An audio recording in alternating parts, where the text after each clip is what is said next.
Hai số liệu của đượcគ្នាថ្ងៃនេះយើងមកសារជាថ្មីមើលវីដេអូមួយជាកម្មវិធី CapCut សម្រាប់យើងកាត់ logo wall កាត់ logo wall ហើយយើងដាក់ background ពណ៌ខៀវតែថ្ងៃនេះយើងយកវិធីកាត់ background ពណ៌ខៀវទៅចេញដើម្បីយើងដាក់ logo លើវីដេអូរបស់យើងជាដំបូងយើងត្រូវចូល CapCut មកនេះ CapCut យើងចូលមកបន្ទាប់មកយើងយក editing លើវីដេអូនេះ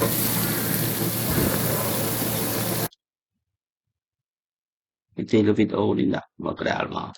ហើយយើងបិទសំឡេងចោលសិន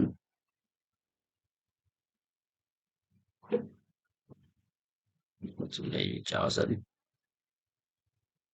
យវាខាត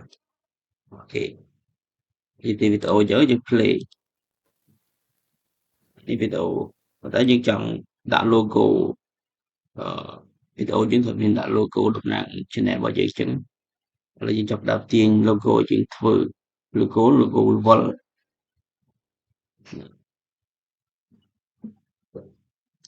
ទាញមកនេះ logo នេះឥឡូវយើងទាញសិនវាមានពណ៌ខៀវនេះពណ៌បៃតង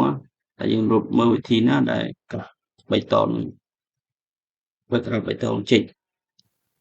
នេះគឺ wall ចឹង logo យើង wall យើងចង់កាត់ពណ៌បៃតងចេញណាអូខេលើចុចលុយមកrồiចូល cut out ចូលលើវីដេអូនេះចូល cut out rồiយើងចូលច្រំអាគីចាំអាគីរបស់យើងដាក់ auto cut out វាបាត់ហើយបាត់ឲ្យតនេះ play វាទៅវាបាត់ហើយមិនន័យថាវាឃើញ logo បាត់ចិត្តlogo បៃតងហ្នឹងហើយដូចយើងចាប់ដើមដាក់វាទូចវាគៀនណាមួយទៅវាចោលហេនោះអានោះវាវល់រហូតយើងដើរ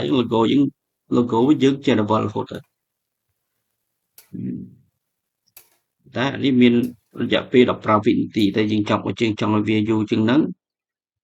យើងចុចលើវាមកចុច Ctrl C តោះចុច Ctrl V copy ឲ្យផាសយើងដាក់ចុចតគ្នារហូតទៅមួយទៀតទៅវាតគ្នាចង់មួយចូលមួយ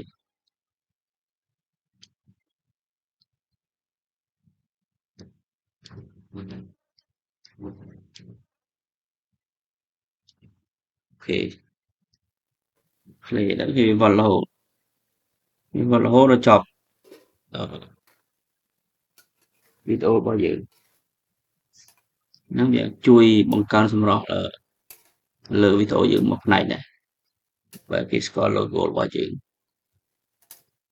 អូខេថ្ងៃនេះយើងមានវីដេអូប៉ុណ្ណឹងទេនិយាយពីកាត់ background នៅ CapCut វីដេអូក្រោយយើងនឹងមានបង្ហាញគន្លឹះសំខាន់នៃការកាត់តវីដេអូតទៀតបាទសូមអរគុណសូមជម្រាបលាបាយបាយ